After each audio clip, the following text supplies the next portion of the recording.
It was a creed written into the founding documents that declared the destiny of a nation. Yes, we can. It was whispered by slaves and abolitionists as they blazed the trail toward freedom. Yes, we can. Yes, we can. It was sung by immigrants as they struck out the distant shores, pioneers who pushed westward against the unforgiving wilderness. Yes, we can. Yes, we can. It was the call of workers organized, women who reached for the ballots, a president who chose the moon as our new frontier, and a king who took us to the mountaintop, pointed the way to the promised land.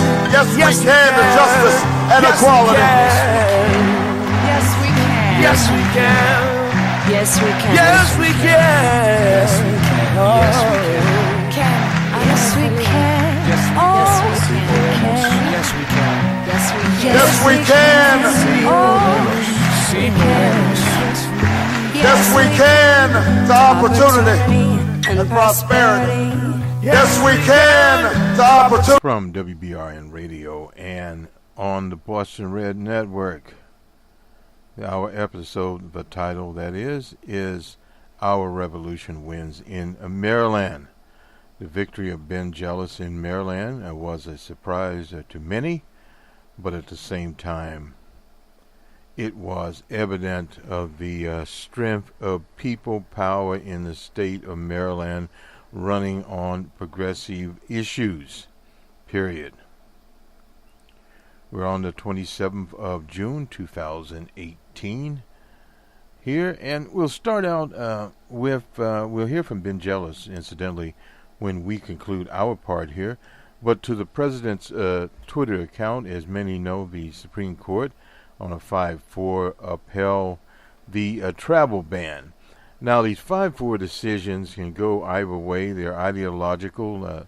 Chief Justice Roberts wrote the opinion, period, and he concluded, so long as there is a clear, articulated, and legal purpose for using the power granted to the president, then the president's tweets should not be a factor, even as the court saw no need to weigh on the substance of Trump's tweets in deciding whether to condemn the travel ban.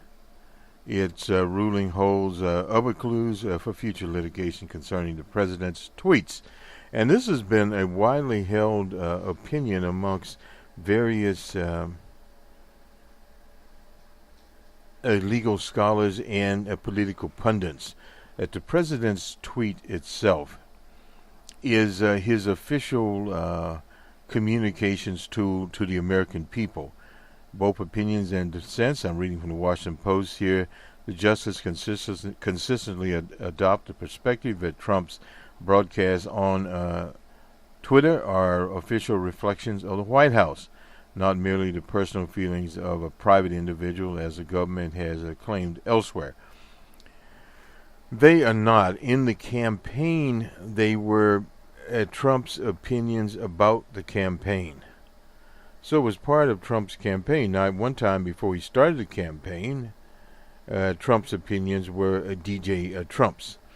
On the Chief Roberts writes, the President of the United States possesses an extraordinary power to speak to his fellow citizens and on their behalf, referring to the tweets and other Trump utterances collectively as statements on the travel ban.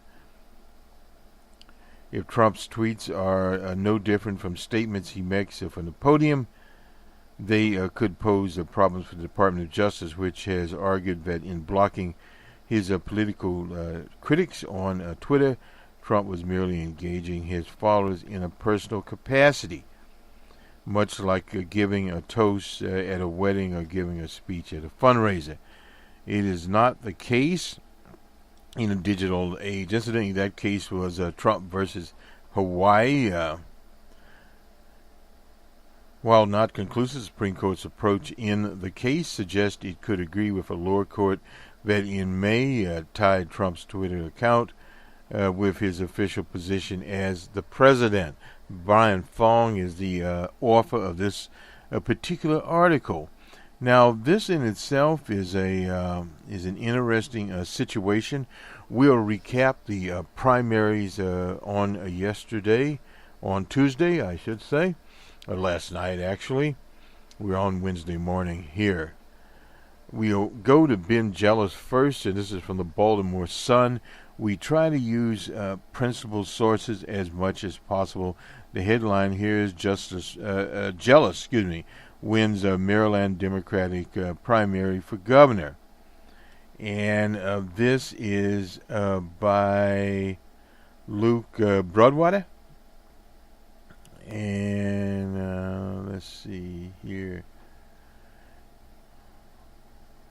And Cox, formerly in NAACP chief Ben Jealous, won the Democratic primary for governor Tuesday, promising to deliver a progressive agenda that includes a free college tuition, the legalization of marijuana, and raising the state's minimum to $15 an hour. Boosted by support in the Baltimore region, those are followers of O.J. Simpson there, spending from outside groups, an aggressive union, and this is the key right there, back a turnout machine. He emerged in a six-person primary to take on the popular governor, Larry Hogan. Well, Larry Hogan may be a popular governor, but at the same time, he's running under the banner of the Republican Party. And the Democrats are wise in this particular race to remind the voters continuously of Larry Hogan and his allegiance to the Republican Party. He is a member, and we'll see if in this, especially in the Tidewater regions and some of those in Maryland, will DJ Trump appear, or will DJ Trump be the invisible man in this campaign? This is very, very important as to what happens there. Now, in Maryland, they had a front runner. Was an executive out of Prince George's County, Rushmer Baker, he was backed by the political establishment, demonstrated the growing influence of the progressive wing of the Maryland Democratic Party. Now, one thing this will accomplish, Ben Jealous's victory, that it puts Our Revolution, that's Bernie Sanders' organization, on the front page. The monopoly press has been hinting, well, Our Revolution and Bernie Sanders hasn't been able to get a candidate across the finish line. Well, they got an important candidate across the finish line. From Ben Jealous, our goal is not just to win an election, but to build a movement which will allow us to lead into the law of the new agenda that the state is so desperately needs. He plans to tell supporters at his victory party, according to, well, we have that, so we won't. I know that there is a skepticism that Larry Hogan can be beaten. Well, we've got a message for those who think this race is already over. Larry Hogan is going to lose in November because he is not ready to run against someone who knows how to build a true people's-powered grassroots campaign. And it is different there, and the Sun goes out to say that the state of Maryland has never elected an African-American governor. Well, a lot of states have not done that. I think he's can get just not the state, but Baltimore City back in line. That is from Damon Lunn, a corrections officer. Baker, in his concession speech in College Park, Maryland, said he returned to as a private citizen after 2 terms as the executive. I have nothing to be sad about. It's not a sad night for me. Baker said, I'm going to walk out there and very pleased with the career I've had. Jealous campaign will provide voters with a stark contrast to Larry Hogan, no doubt about that. The press keeps talking about Larry Hogan's popularity in Maryland. Polls have shown, we've looked at these polls, a quarter of Maryland's Democrats intend to support the Republican governor regardless of the primary. of who wins the primary there. Well, that's possibly so. But the Democrats in Maryland will have to look at them much more carefully as to who they are. There is a possibility some of these Democrats would actually not vote for Ben Jealous or Baker, period, on a color line vote. Now, somebody named Joe Willman, a 69-year-old from Gatlinburg, said, like some Democrats, I don't have any real problem with Hogan. I imagine this person does not the politics. He works across the lines. Well, yes, Hogan works with conservative Democrats, and when they're forced to, he'll have to, as they say, move forward. But this is a state that Barbara Murkowski ran in and was elected to the Senate, and Democrats, they have a Democratic senator there. Democrats outnumber Republicans 2-1. But this is not what the Ben Jealous campaign's about. It's about the movement, and the movement has to bring in new people, period. So when you talk about those Democrats that they poll that plan to vote for Larry Hogan, well, they'll vote for Larry Hogan. But Ben Jealous's job is to expand the circumference and bring in new voters that have not voted in Maryland. And they will do that literally door by door, block by block, town, village, and city by city, period. And all across Maryland. And no doubt in Baltimore, but it's more than Baltimore. As he said, he has to go to the shores of Maryland, to areas. The campaign has to run in areas that he would not be necessarily seen in. Because what that does is, it's like in football when the quarterback spreads out the defense. Well, he has to spread out Larry Hogan's campaign as much as humanly possible. Because normally in these campaigns, he should be starting in those rural areas now, because those rural areas are places that you start in early in the ball game in June and spend some time in those so you can move into your more urban areas in September and October. Is a very wise way to do it. You get out there, get your local TV in gear, get local people in, get people from the border states, Delaware, for instance, to come in to Maryland. Just come across the border. And from other states that border it. Obviously, people from the D.C. area will work and go down to Baltimore. But beside of that particular situation, there are other states in the area there. As far down, say, as is South Carolina, the Carolinas, and West Virginia, areas like that. People can come in that are on those border lines that supported Bernie Sanders. So you can open that up. The trade unions will do their part, period. The only thing that this Jim Barrett, the campaign manager for Hogan, could say that look at Jealous's campaign platform and called it risky, and predicted he would usher in a bit of partisanship. Well, so what? Sometimes you have to have bitter partisanship. You have that in the national government now. Period. One of the top candidates in the race, this is the executive here. This was Quigmentis. He died of a cardiac arrest. They talked about him on the ballot. He obviously disappeared. And according to the pollster, now I've read some of his polls, Patrick Gomez. A recent survey showed the Republican governor led all Democratic challenges by double digits. Well, when he started out, Ben Jealous barely had double digits. So an extremely popular and the favorite, but by no means put this thing away, said Mr. Gomez from Gotcher College. Hope I'm pronouncing that correct. The political scientist there, Comer, I suppose, said the victory shows more of a left wing of the party is ascending. That is in Maryland. This is happening in a number of districts around there. Jealous became a leading force behind a referendum to uphold same-sex marriages and college tuition for students who are in the country legally. He helped persuade the former governor O'Malley. Incidentally, O'Malley supported Baker to repeal the death penalty in Maryland.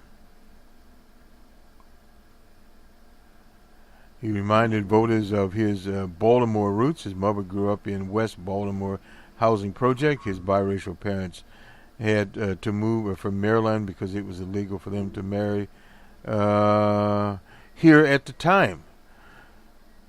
And he has solid capitalist credentials. He's worked for Corpora Capital. That's a venture capitalist outfit, period. So he's pushing for single payer there. He wants to reduce the state's prison population by 30%, wants tuition free in public colleges and universities, proposes a 29% pay increase for teachers in Maryland. And plus the legalization of marijuana there, some things there. These promises will be, of course, a target of Hogan. But as usual, they always target these kinds of things. You can expect that to happen. Nothing new there.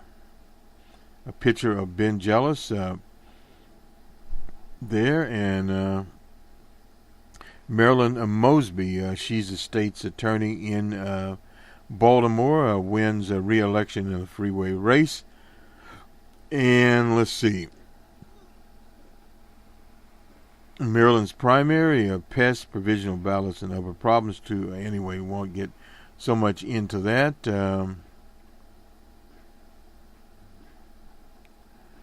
And let's see, who else there? Was running in the Senate primary there.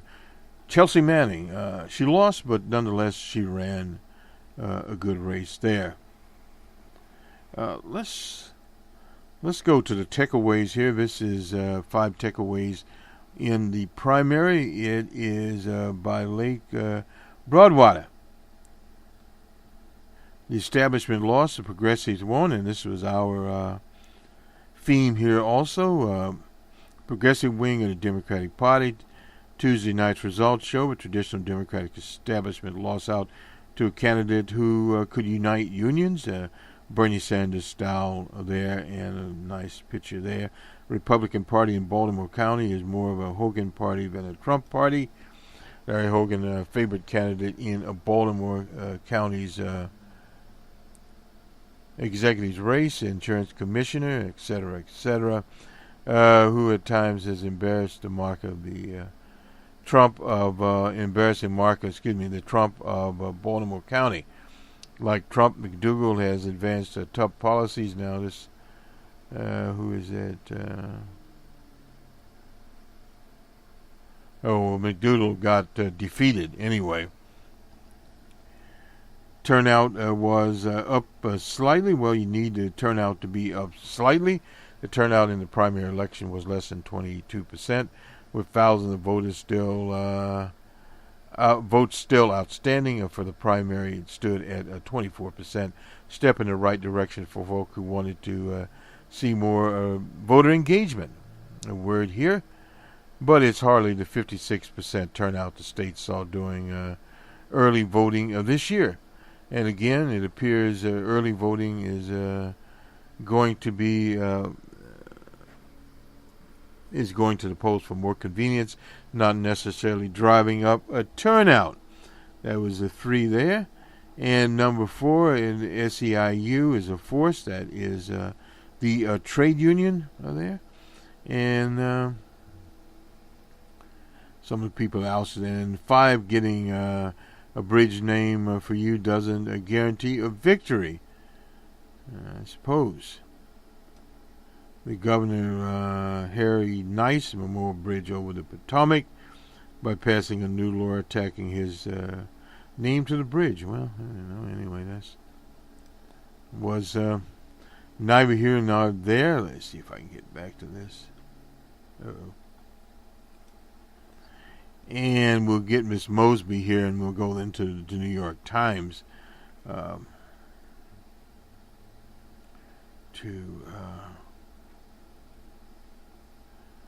Ben Jealous incidentally had 219,000 votes. Baker got 164,000 votes there. And Mosby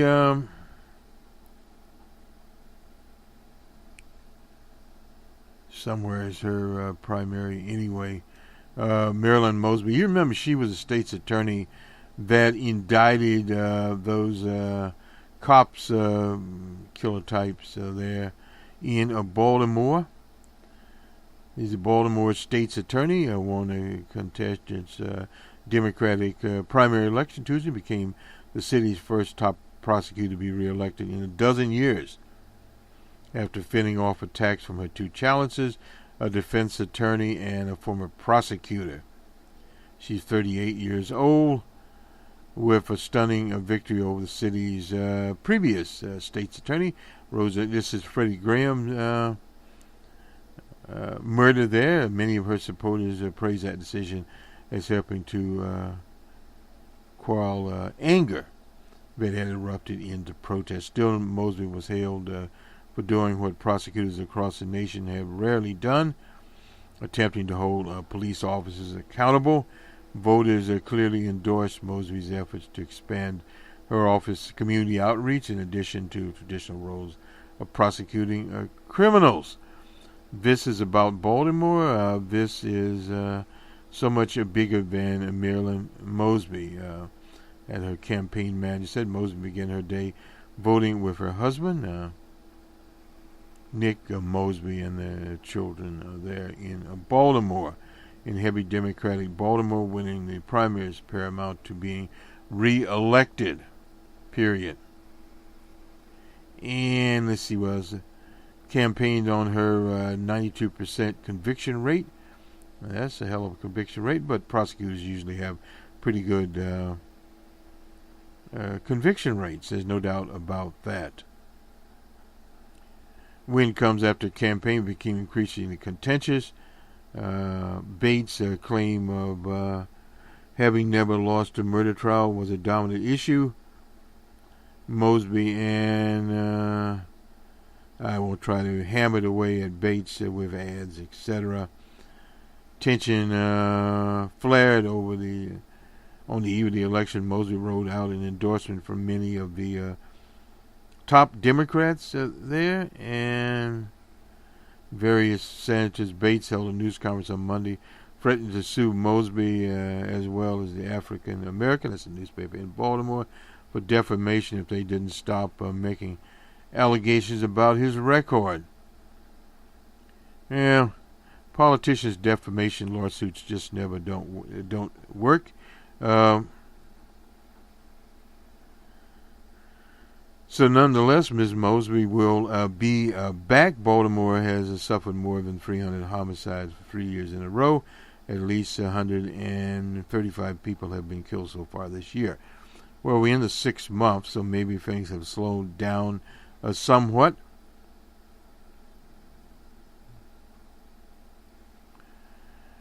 And that will end that part. We'll go to the New York Times, and then we'll do the sports here. Let's see here. Where are we? Oops.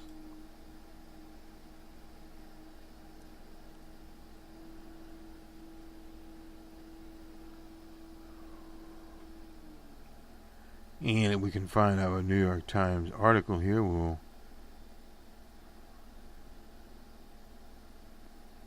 we will be where we want to be in the scheme of things. But anyway, we don't find it. There was a major upset in New York. One of the people in line, perhaps, to succeed. Let's see. We'll get it here. It sometimes takes a minute to get things. Here we go. The New York primary results here. We have them sitting here. The Senate, well, Kristen, Warren Hers Gillibrand, well, she was unopposed in her particular race. And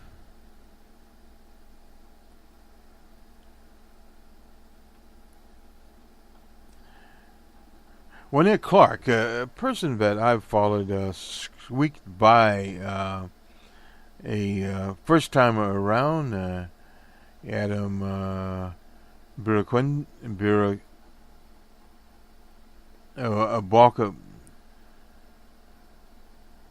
Bocado, I think. Anyways, about 1,000 votes there, 51.9 for Clark and 58.1 for 48.1, excuse me, about 2 points advantage there. Midler won and various other people won races here. Carol Maloney, she got 58% of the vote. She would have been expected to win. Anyway, let's get back to the articles here. Storm upsets a top Democrat here. This is the big takeaway here. Alexander Ocasio-Cortez defeated Joseph Crowley in a major Democratic upset of the night. She is 28 years old, a political newcomer, another Bernie Sanders candidate, Our Revolution, who she was a former organizer there. And Crowley, 56, even had a primary challenge. It was in 2004. And she was not old enough to vote. Well, no doubt, Representative Joseph Crowley was once seen as a possible successor to Nancy Pelosi. So he's defeated in the primary. This is a heavily Democratic. Number 4 Democrat in the House drastically outspent his lesser-known rival to no avail. Period. So in other words, she survived and went on to defeat him. And this just says it all here. Mr. Crowley is singing Born to Run. Listen to this.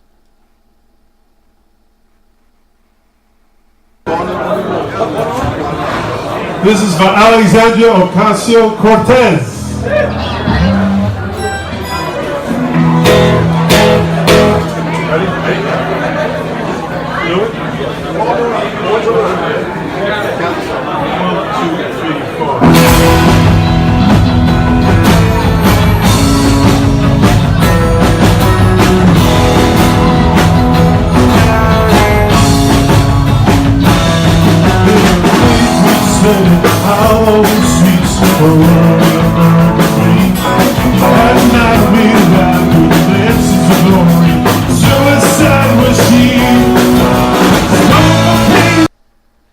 Well, he sounds like lots like the boss, Bruce Springsteen there. Of course, Bruce Springsteen is from Jersey.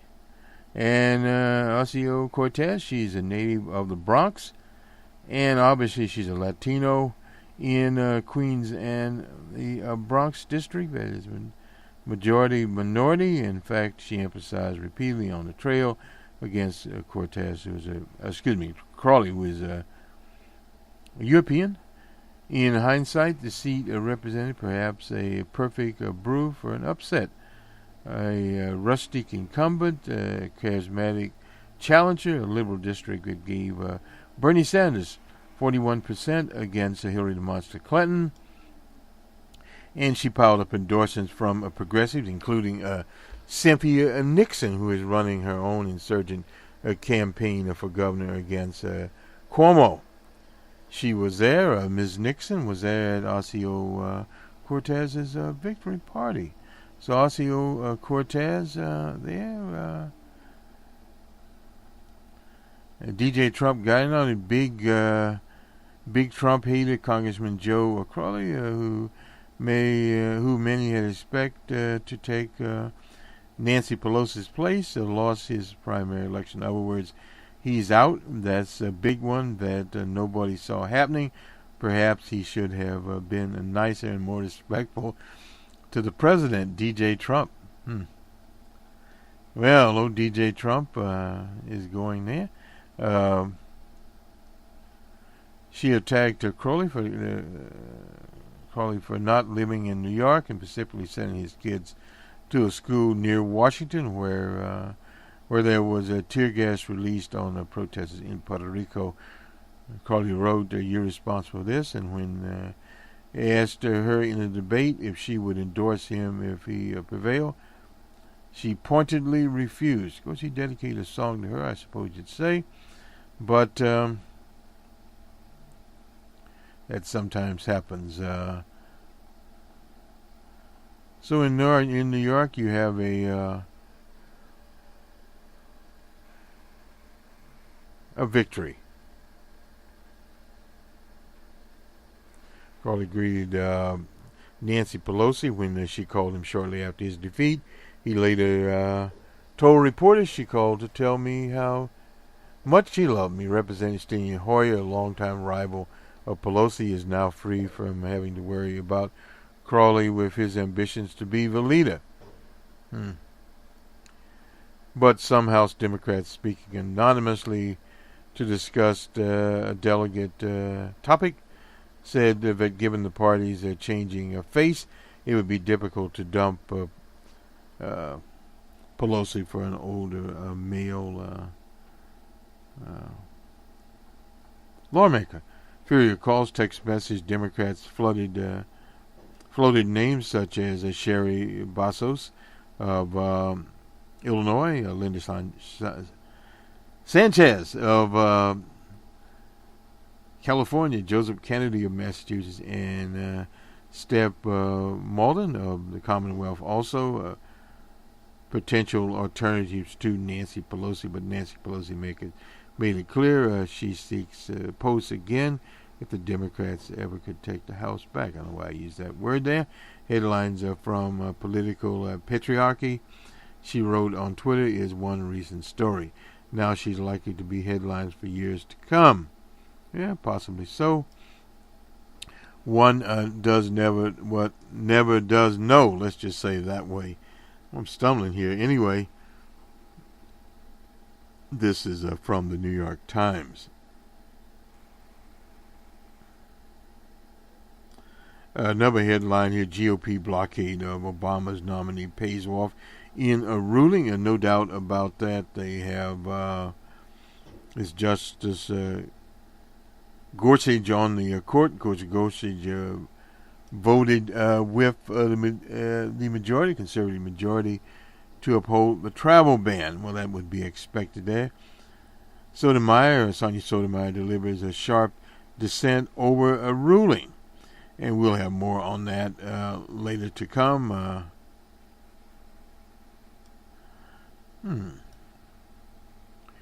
McKinsey & Company lost its way in South Africa. I'm not exactly sure what all this is about. This is probably a very long rendition here.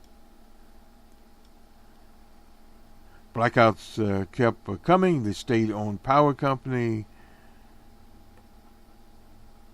Eskom was on the verge of insolvency. Maintenance was being deferred, and a major boiler exploded, threatening the national grid. McKinsey & Company, the godfathers of management, thought it could help, but it was not sure that it should.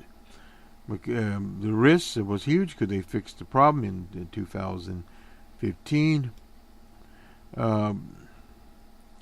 Objection from three influential McKinsey partners. The firm decided the risk was worth taking on with potential value. It's the biggest contract ever in Africa with a value of $700 million. It's the biggest. It was also the biggest mistake in McKinsey's 9-decade history. Didn't know they'd been around that long. The contract turned out to be illegal, a violation of South African contract law, with some of the payments channeled to an associate of an Indian-born family, Gupta. Oh, this is a Gupta side. Well, we won't continue on this. We'll go now to sports, and then we'll go to Ben Jealous. Nonetheless, we'll start with the College World Series. Arkansas grabs Game 1 over Oregon State. 4-1. That is the College World Series. We'll get it out of the way in a hurry. And then to FEMA. Now, this is today, the lineup, on Tuesday, the lineup, Australia and Peru. Peru 2-0 in that race. Denmark and France, goose eggs. Iceland and Croatia. Croatia 2-1, and Nigeria and Argentina, another 1-2, I should say, 2-1, however you want to have it. So that was the scores on Tuesday. Coming up today at the World Cup, we have Mexico will take on Sweden. I imagine Mexico will be favored. South Korea and Germany. Germany will probably be favored. I don't know. And let's see, who else do we have here? We have Brazil and Serbia. Brazil's been a powerhouse in the past. We don't know. Switzerland and Costa Rica. I don't know about that. Anyway, those will be the afternoon games. The morning game, of course, Sweden and company. So we'll see how all of this turns out. We'll go to something we do know. Major League Baseball last night. The Nationals were in Florida and were shut out 1-0 by the Rays. The Mariners were in Camden Yard. They won the game 3-2. The Yankees were in Philadelphia and shut out the Phillies 6-0. The Phillies have been plagued with not having a defense. The Red Sox, were in Fenway Park. The Angels were there. They scored 9-1 Sox over the Angels. The Athletics were in the Motor City, 9-7 the score. Athletics over the Tigers. And in 10, the Pirates were in New York, Mets 4-3. The D-backs and Marlins in Florida. I guess everybody's going to Florida for the summer. 5-3. D-backs. The D-backs have started to win some games. Nonetheless, the Reds and Atlanta. 5-1 Reds over Atlanta in Fulton County. The Padres and Rangers in Texas. Padres 3-2 interleague play there. The Twins and White Sox on the south side of Chicago. White Sox 8-4. Got to slow the Twins down a little bit. They've been winning some there for a while. The Royals and Brewers in Milwaukee. Brewers 5-1. They didn't drink too much beer this time, I guess. And the Blue Jays in Houston Astros 7-0. Mr. Morton was the winner, and we don't even know who the hell the loser was. Anyway, it doesn't matter anyway. Cleveland was in St. Louis. Cardinals 11-2 there. Mr. Martinez was the winner. And the Cubs and Dodgers in Los Angeles. This is the first time the Cubs have won anything out west since I believe 2015.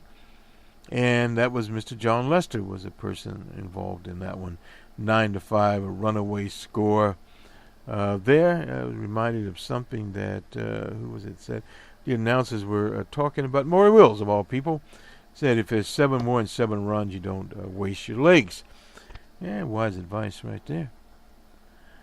Rockies and Giants in San Francisco, 3-2. Giants over the Rockies.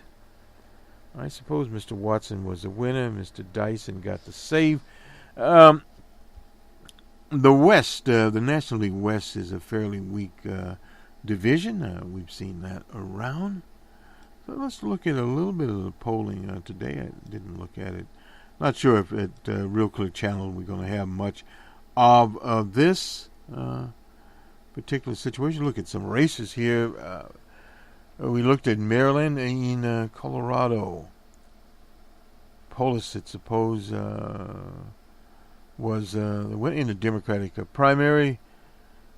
Stephenson in the Republican side of the state of Colorado. In Oklahoma, the GOP governor, Cornett, and in the Democratic primary, Edmondson. was the winner, 100% of the votes in there. Would probably be an interesting matchup. Out in Utah, Willard Romney won out there, and that is a Senate race there in. And let's see what else we got going here. We've already went through Maryland and Mississippi. Yeah, we'll forget that one. And we'll look at the polls. I don't know if we have anything out today.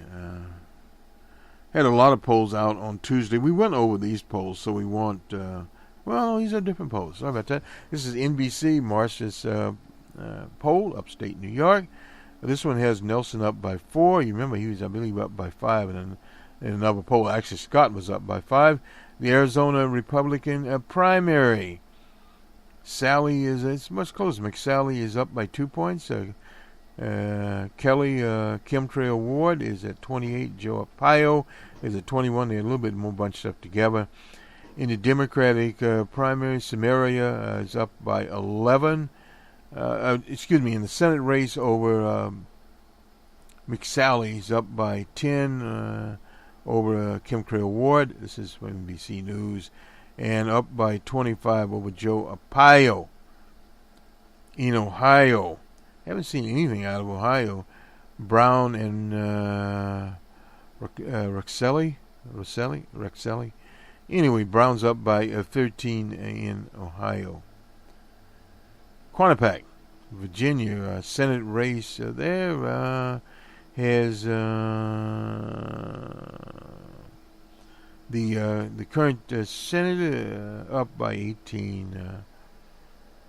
Period there. And out of Ohio, we hadn't seen very much there. This is that was Quinnipiac, and this is the Ohio governor's race. DeWine up by 4. Corey. And in New Mexico, some polling out of New Mexico. Graham up by 13. This is the New Mexico governor's race. Graham, I guess, is the Democrat. And out of Virginia, this is Comstock. We haven't seen any polling there. This is Monmouth poll. Waxton is the Democrat, up by 9 over Barbara Comstock. And approval rating, well, this is outlined. This is just Rasmussen at 46. The only one going there, let's see, we have, Tim Kaine. He was ran as vice president with Hillary Clinton. This is on Tuesday. We'll put this up on Facebook. This will do it for us. Our revolution wins in Maryland on the 27th of June 2018. Good day. You aided and abetted Trump when you were silent as he appointed Scott Pruitt, who before he was secretary, before he was administrator of the EPA, made it clear he would destroy the Chesapeake Bay Restoration. And Mr. Hogan, Larry, you have aided and abetted Trump when you stood shoulder to shoulder with Attorney General Sessions, parroted his call to return to the failed war on drugs, to create new mandatory minimum sentences, and have allowed him repeatedly to send ICE agents into our state to tear immigrant parents away from their children.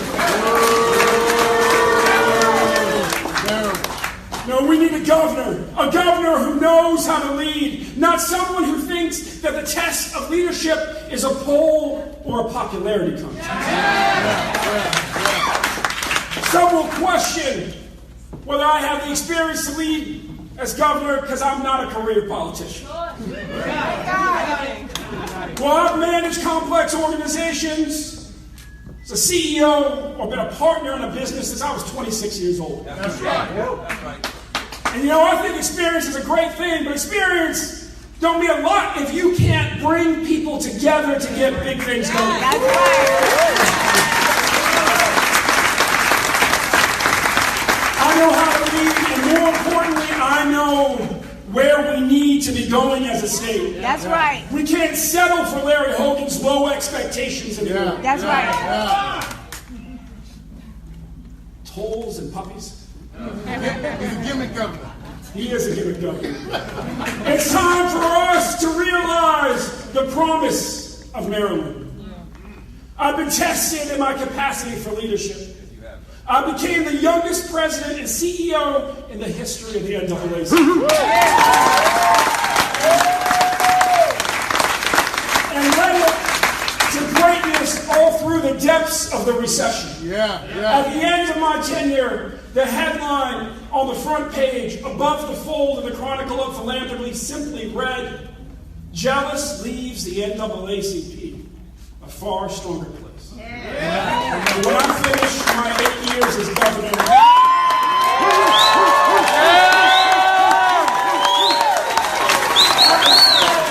the same headlines on the front page of the Baltimore Sun.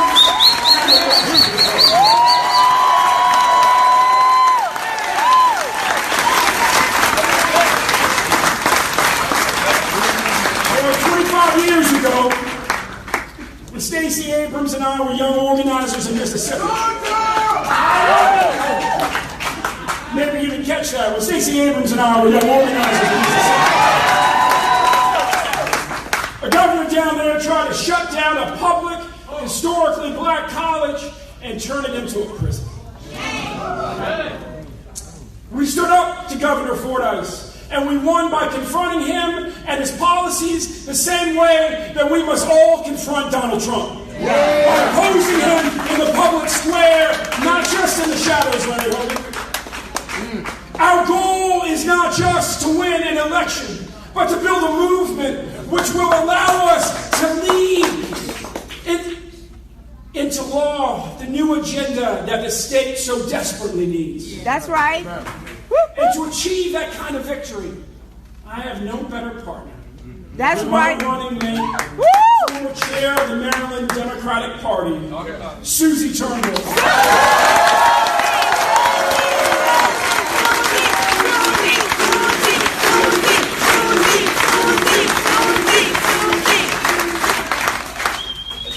As chair of the party, Susie spearheaded an unprecedented organizing effort to elect Democrats up and down the ballot in 2010.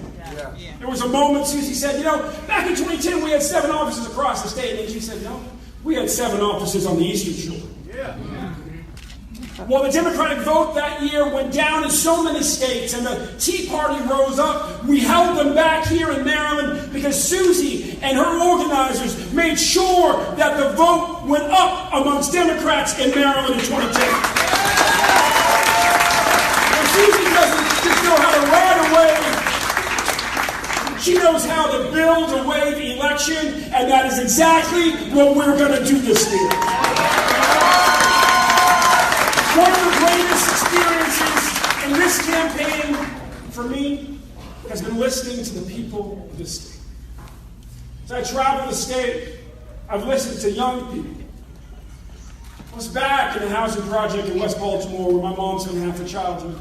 I said to a little boy, about the same age she was when she left, 7 or 8 years old, "Who do you want the next governor to know?" He said, "I've seen too many dead men." I was out on the Eastern Shore, the backyard of an upper middle class family. A little girl, about the age of my daughter Morgan, walked up, blonde ponytail, tennis racket in her hand. Said, "What do you want the next governor to know?" She said, "I buried 3 classmates to the opioid epidemic." I sat with families, hard-working immigrants in our state.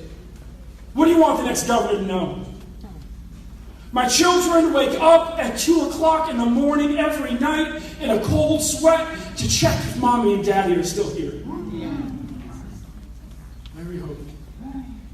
When ICE come into our state, distracting our police, terrorizing our communities. Don't just talk about separation of families down the border, Mr. Hogan. You're doing it right here.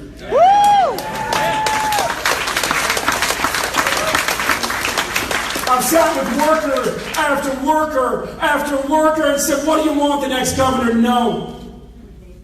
I got to work 2 jobs. I got to work 3 jobs because I decided It was more important to feed my kids and keep a roof over their head than be home with them every night. This campaign is about seizing the moment to build a movement to make sure that everyone in Maryland moves forward. No matter what happens in Donald Trump's Washington. That's right.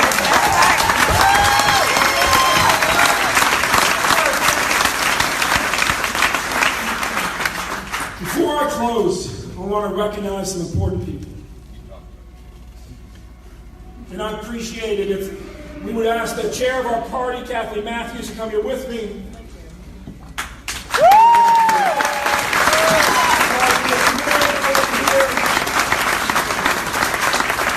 Let's hear it again for Moms and Dummies. Let me start by recognizing the candidates who ran with me. Rashern Baker. I admire Rashern. Yes. For his service to our military, for his lifelong commitment to public service, his leadership, and his inspiring love and devotion to his wife, also a great warrior for social justice, Kristen. Mara Rich Matarino for being a pioneer in the quest for equality in our state. Mara Valerie Logan for her commitment to service and to working people. I admire Alec Ross for his courageous insight into the new economy. And Jim Shea for his dedication to Baltimore and our state. The Congressman's great wife, Maya Rockymore Cummings. Yes. For her service and her commitment to building an inclusive economy for all of us. And to Kristen Maraja for showing everyone the achievement that a woman who came here as a little girl and a refugee from Sri Lanka can attain in an America that welcomes immigrant children and does not put them in cages.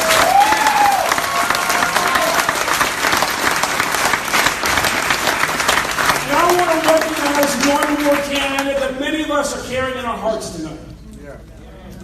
County Executive Kevin Cameron. He was a devoted husband, a great father, a great leader. His commitment to the people of Baltimore County and Maryland was awesome. Our prayers continue to be with his wife Jill and their 2 sons. Yes. As I've said before,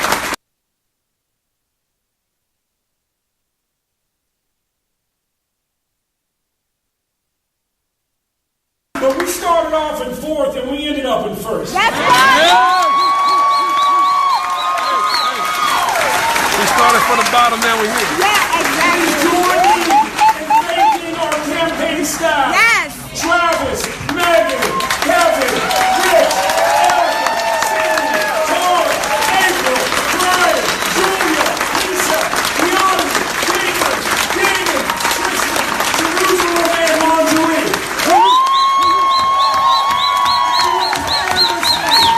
400 days to achieve this victory. Thank you to all of those who are responsible for us having more individual contributions, a lower average donation than any other campaign, and more donors than all of them put together. Thank you to the enthusiastic volunteers. Yes. 72 hours a day, 5 days a week. You powered us in our cause to victory in this primary, and will help us do it again. That's right. That's right. Thanks to the dozens of organizations and unions and individual leaders who together forged a winning team in this campaign. Please join me in thanking my parents, Fred and Angelica. Yes.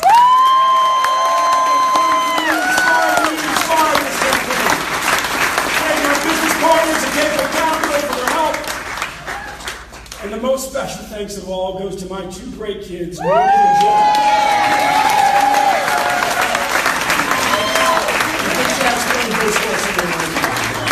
I love you guys more than anything in the world.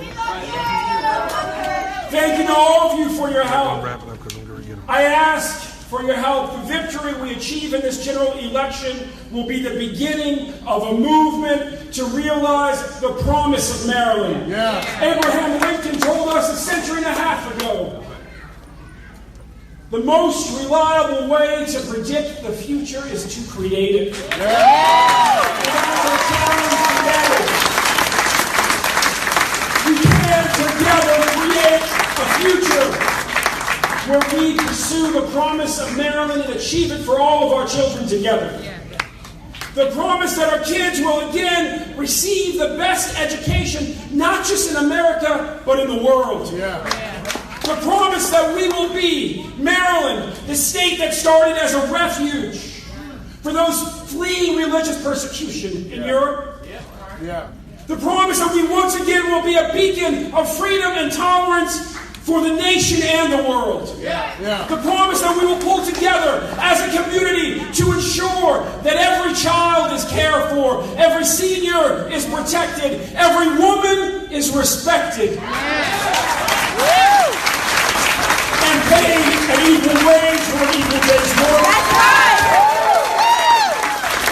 And every person is given the opportunity and freedom to achieve their God-given potential. The promise that healthcare will finally be enforced as a right for all and not just given out like a privilege for the few. And finally, we will achieve the promise of Maryland laid out by Juanita Mitchell and Barbara Mikulski and my 101-year-old grandma who helped train Senator Mikulski as a young social worker. Mamie Todd, and RFK, and MLK, who made it so clear that in this, the richest state and the richest country on the planet, we can and must finally end poverty.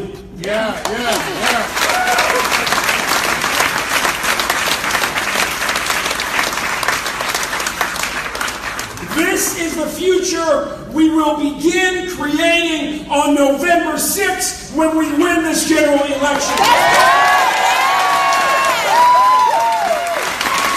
The promise of Maryland is not just our ambition.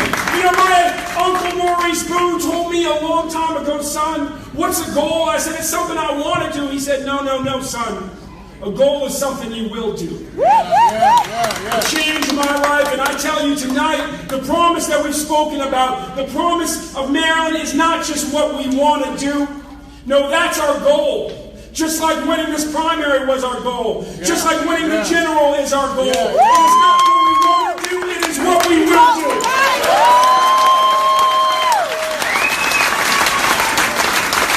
I want to once again recognize my great running mate, Susie Turnbull. I want to thank my good friend, Dan Jones, being here.